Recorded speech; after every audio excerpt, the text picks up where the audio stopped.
everyone. Thanks for joining us on Chicago Tonight. I'm Brandis Friedman. Here's what we're looking at. One board is not, it's too complicated to get into even. Lawmakers wrap up a series of hearings on public transit funding and whether to combine the CTA, Metra, and PACE. I never thought I'd say this. She is not as smart as Biden. Former President Donald Trump visits Chicago. Our Spotlight Politics team on that and more. And movie buffs, mark your calendars as the Chicago International Film Fest prepares to kick off its 60th year. And now to some of today's top stories. Former President Donald Trump talked business with members of the Economic Club of Chicago today. The hour-plus interview with Bloomberg's editor-in-chief, John Micklethwait, ranged in topics from tariffs to conversations with Russian President Vladimir Putin and immigration. Trump also refused to commit to a peaceful transfer of power should he lose in November's election. He also claimed there was a peaceful transfer of power after the 2020 election, despite the violent attack on the Capitol on January 6th. What I want to do here is have people feel dignity, because many times in food bags you get things, and we used to do that they don't like. So this way they go around shopping like they're in a Jewel or a Mariano's or Aldi's. They pick out on the shelves things that they like to eat, and there's a dignity about it. All right, that was not President Trump. That was Father Michael Kutza for another story. But meanwhile, demonstrators gathered outside the Fairmont Hotel where the event was to protest what they say are Trump's anti-immigrant, racist, and misogynistic views. Deerfield-based Walgreens says it plans to close about 1,200 locations over the next 3 years. The company says the first 500 will close later this fiscal year. The retail and pharmacy giant suffered a whopping $3 billion quarterly loss and is struggling to turn the business around. No word on where the store closures will take place, but Walgreens says it will prioritize poor-performing stores on company-owned property and those where the leases are expiring. Neighbors who lost access to the St. Sabina food pantry when it closed 2 weeks ago will now be able to shop for food there again. But what we want to do here is have people feel dignity, because many times in food bags you get things, and we used to do that they don't like. So this way they go around shopping like they're in a Jewel or a Mariano's or Aldi's. They pick out on the shelves things that they like to eat, and there's a dignity about it. Catholic Charities closed the food pantry in the Auburn-Gresham neighborhood at the end of September. Father Michael Kutza of St. Sabina says he and the church spent the last 2 weeks painting, reorganizing, and partnering with the Greater Chicago Food Depository to reopen the pantry to serve the 800 to 900 people who use it monthly. Neighbors in the north suburbs avoided a catastrophe. See what we did there? Police in Hoffman Estates captured an exotic wild Caracal cat this afternoon, saying it was found hiding under a resident's deck and was unharmed. Authorities say the feisty feline had been on the loose for the past few days, and residents were warned to keep their distance if they spotted it. It's unclear where the animal came from. A bill currently pending in the Illinois legislature would make it illegal to keep a Caracal as a pet. The cat is now heading to a sanctuary in Wisconsin that specializes in rescuing and caring for abused, abandoned, and injured exotic animals. Glad that one's doing okay. Up next, the latest on efforts to merge the CTA, Metra, and PACE. Nick Blumberg is live from Springfield right after this. Chicago Tonight is made possible in part by the Alexandra and John Nichols family, the Jim and Kay Mabey family, the Polk Brothers Foundation, and the support of these donors.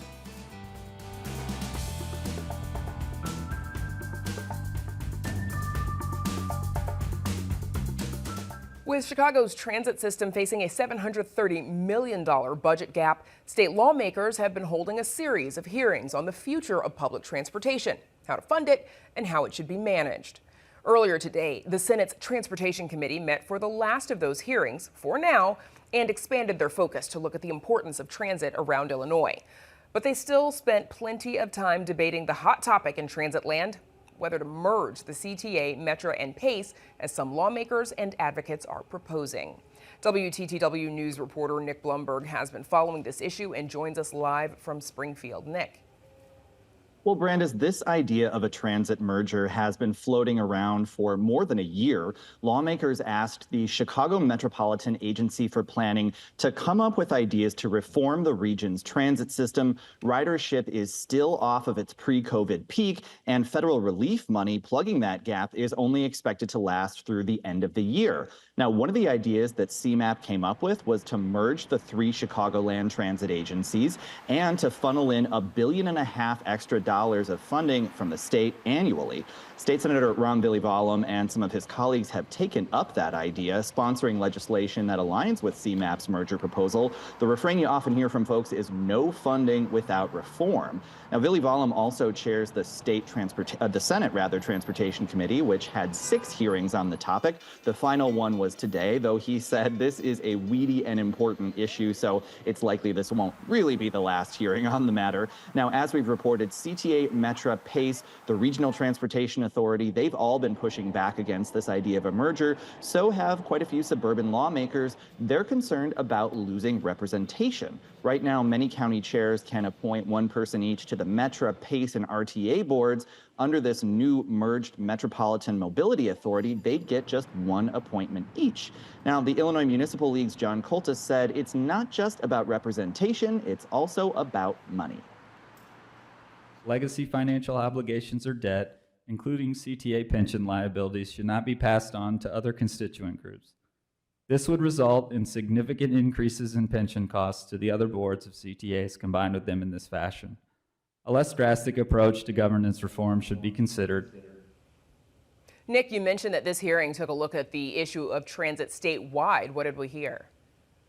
That's right. We heard from public transportation leaders around Illinois. Now, to be sure, a lot of these systems are fairly different from those serving the Chicago area. We heard from folks who work mostly in rural communities or primarily with on-demand rides, but they're still facing similar challenges that Chicago area agencies are, working to draw back passengers, responding to changing travel patterns or kinds of riders. They're also concerned about getting enough state funding to provide the services that they want to, even expand that service. Some of them say they're worried if there's a big restructuring of Chicagoland Transit and a huge influx of cash to the Chicago area, that other parts of the state might lose out.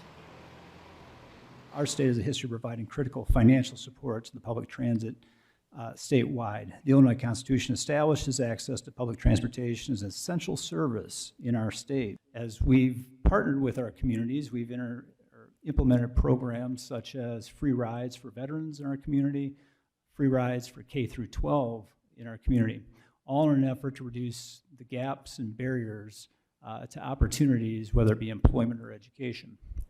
But that comes with a cost. Now, the theme of today's hearing was that funding transit is a statewide priority. Lawmakers said they don't want that funding to be a zero-sum game. The General Assembly is expected to take up this issue of Chicagoland Transit in its spring session. That will be a huge question of governance as well as funding. We'll talk more about that in just a bit. Brandis. Nick, thanks. We'll see you soon for Spotlight, and you can read Nick's full story on our website. It is all at WTTW.com/news. Up next, the rest of our Spotlight Politics team joins us on Donald Trump's visit to Chicago and much more.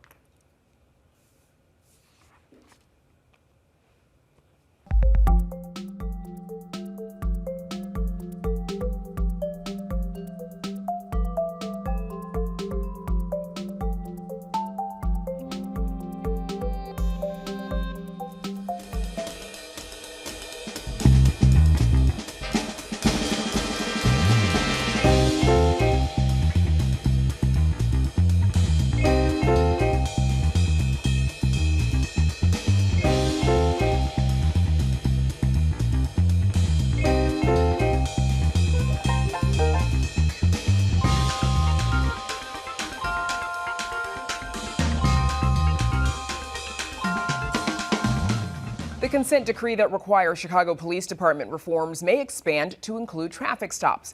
Meanwhile, Springfield held the last of the Senate Transportation Committee hearings, maybe today, to discuss the future of public transit in the city and across the state.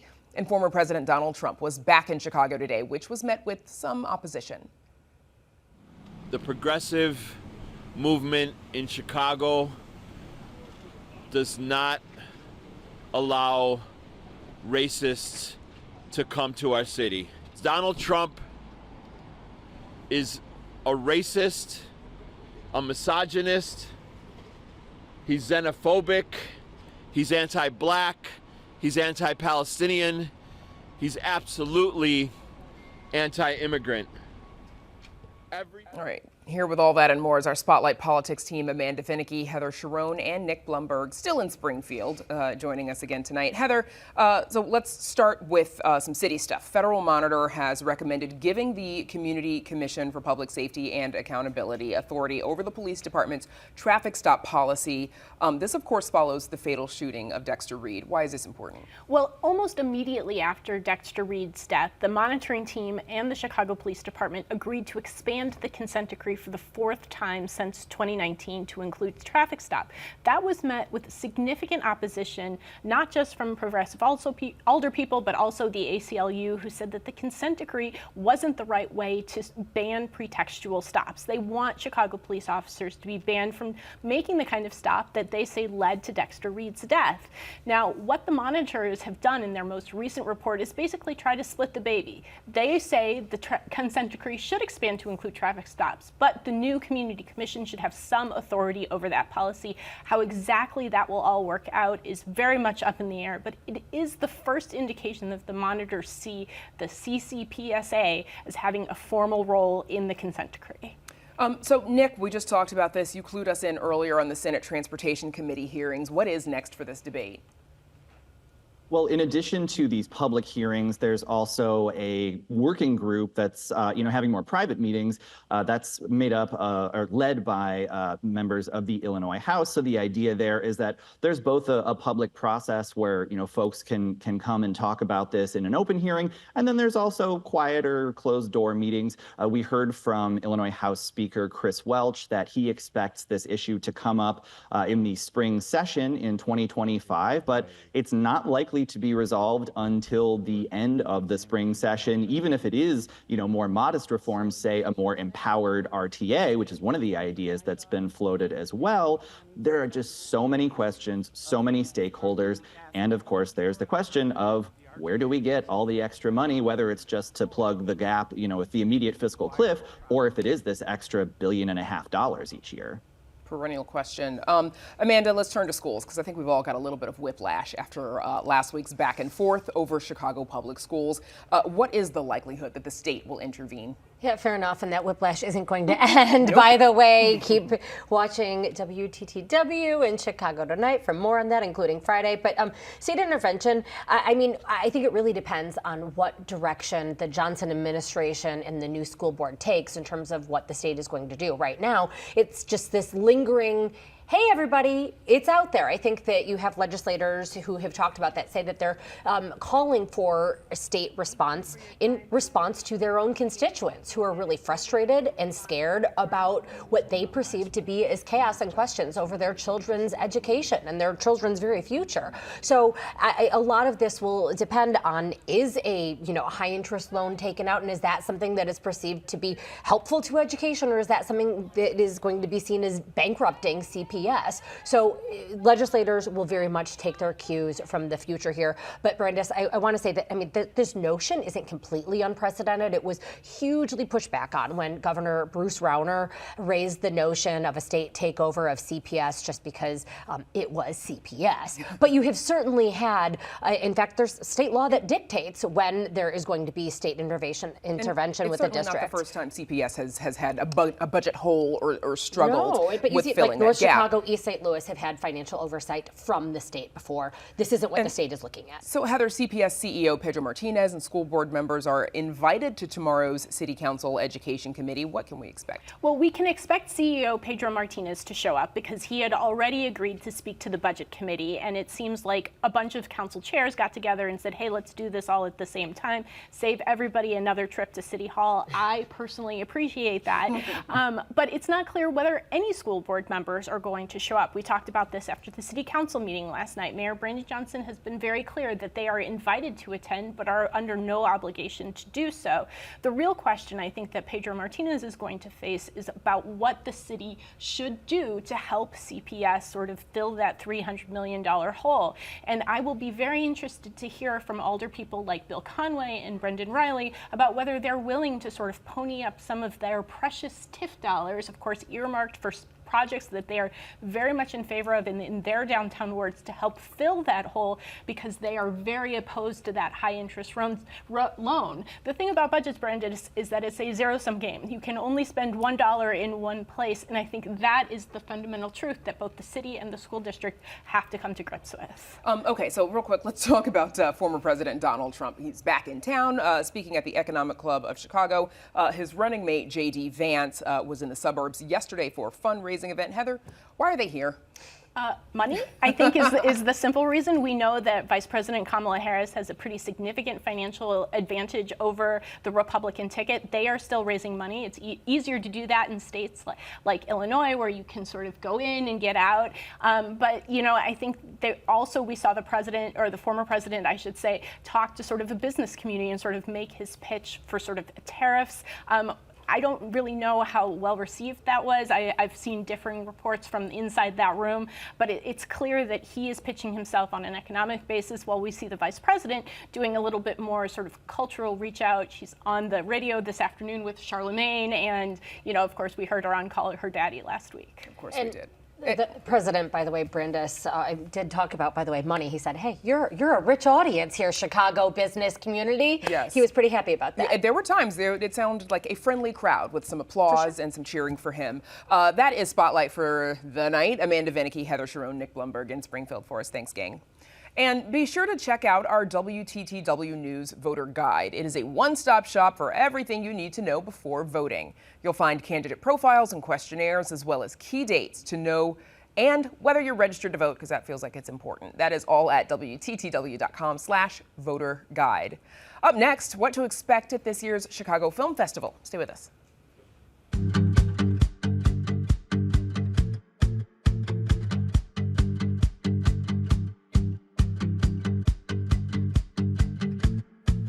It's lights, camera, action for North America's longest-running competitive film festival this week. The Chicago International Film Festival kicks off October 16th and will commemorate its 60th anniversary. At the time of its founding, its director couldn't have imagined what it would become. And joining us now are Michael Kutza, the founder of the Chicago International Film Festival, and Mimi Plauché, the festival's artistic director. Welcome. Thanks to you both for joining us. Thank you. Michael Kutza, let's start with you first. Let's go back to 1964. You were in your 20s. Why did you want to start a film festival? Why Chicago? Not just start a film festival. I wanted to change Chicago. So I was a filmmaker and a graphic designer, as you can see. A little bit? Yeah. And making short films, entering them in film festivals. So I sort of in Poland and France and Ireland. And I sort of just see what we're missing in this town. And that's how it all began. Got a group of people right after college and said, let's do an international film festival. Let's do something big. Because we had no places to see film in Chicago, really, in those days. And that's how it came about. And I was lucky enough to have a mentor named Colleen Moore, the silent film star. And she taught me the ropes, really, because I was just a kid. I still am just a kid. You're still just a kid, yes. A kid who knows a lot more now. A thing or two. So the festival features first, maybe second-time directors. That was the idea. That was the idea. Yes. And obviously, it's been 60 years, so you've expanded. But first, second-time directors as the opening film each year. Mimi? And that's just so perfect what Mimi's doing. Right. So this year, there's a film that is called The Piano Lesson, directed by Malcolm Washington. Why this one? I mean, I think going back to the original kind of Michael's idea about what the festival is about, this idea of discovery and providing a platform for emerging directors was really important. And first of all, when we saw the film, we fell in love with it.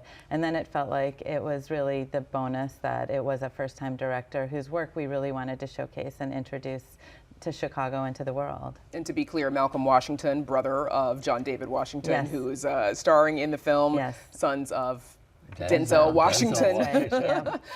Talent runs in the family. It does, it does. Michael, you've mentioned before that the idea was very new at the time. Why was it important for you to create something new? Why was nobody else doing this? Well, consider that this festival is before Sundance and Toronto and Telluride and Tribeca and all, and Montreal. It was unheard of. And I'm in Chicago. I'm from Austin, West Side.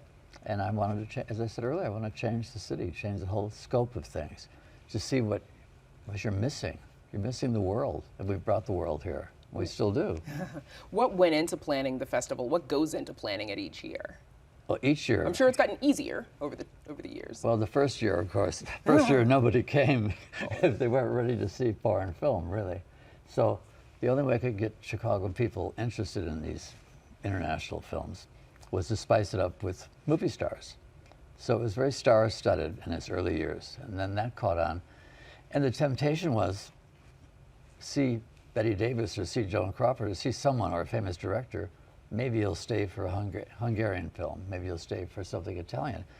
It's tough. Chicagoans are tough. But then it caught on. Yeah, Right. and I mean, I would say there's still kind of that kind of magical combination of bringing some of the stars and the celebrated directors to the festival, to Chicago, but then also that allows us to shine a spotlight on this amazing cinema from around the world. And like Michael said, it's caught on, and we have a really loyal, curious audience who Right. continues to show up year after year. And one thing that's particularly exciting is our audience is getting younger and younger, and we love that the younger generation has become very interested and excited about international and independent film at the festival. And I was going to ask though, since it's been 60 years, how is the festival marking its 60th anniversary this year? Yeah, it's a combination of a bit of looking backwards with some retrospective screenings and celebrating filmmakers whose work we've shown in the festival in the past, and also some partnership with some countries who we have a really long relationship with. So like in the 70s, Michael was the first in the US to showcase a lot of the German New Wave directors. So we have a nice partnership with German cinema this year to showcase the new talent that's emerging out of Germany, but also really looking forward about like what's next for cinema, and that's still that commitment to first and second time directors. And you know what's important is audiences have to see these things. It's a niche. It's a niche audience that you're not going to get on Netflix or HBO or anything. What she has at the festival.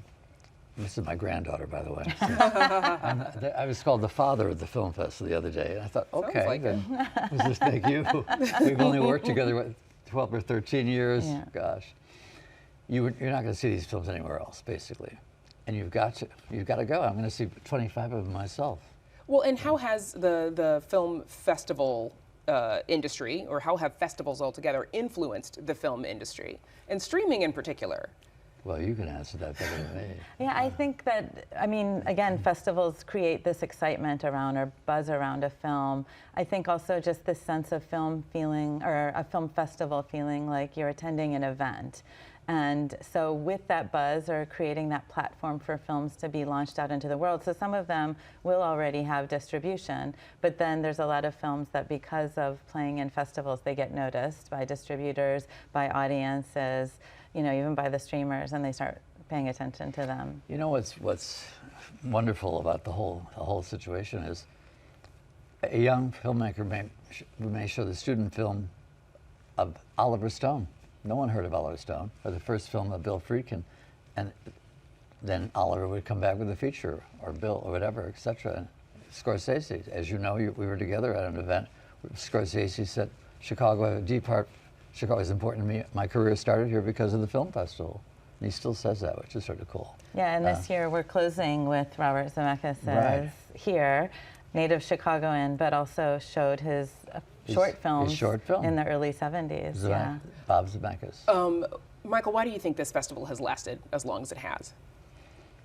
Well, because of me, of course. Because of the engine, which would be you. And I think teaching each generation to make it feel as if it's important to you, right? Yeah.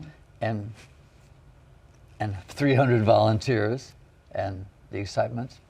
Why does it last so long? Because you can't get this anywhere else. And I think I've trained, I like to think I'm a great mentor to so many people that have gone on. In fact, I was thinking, was it an intern, was Mark Evans, who became a programmer. And when he left Chicago, and he ended up becoming the head of production for Paramount Pictures. So obviously it's a place for the directors to start, but also the folks who help to organize the film festival, who can go on to do some great things. Yeah. We're going to have to leave it there because we want folks to go to the film festival. They can't hear about all of it here. So our thanks to Michael Kutza and Mimi Plauché for joining us. Thanks to you both. Thank you. Thank you. And the Chicago International Film Fest kicks off tomorrow and runs through the 27th. There's more information on our website. We're back to wrap things up right after this.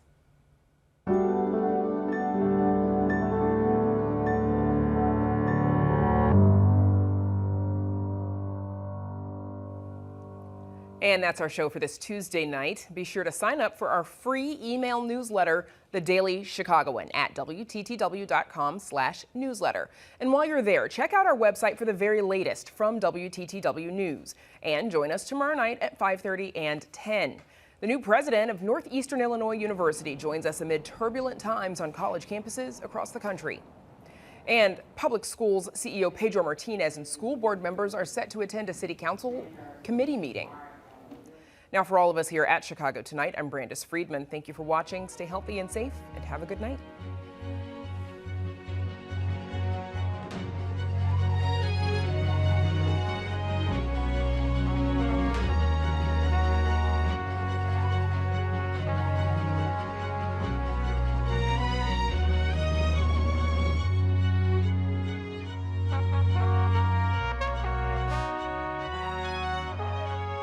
Closed captioning is made possible by Robert A. Clifford and Clifford Law Offices, a personal injury law firm committed to giving back to the community through law and philanthropy.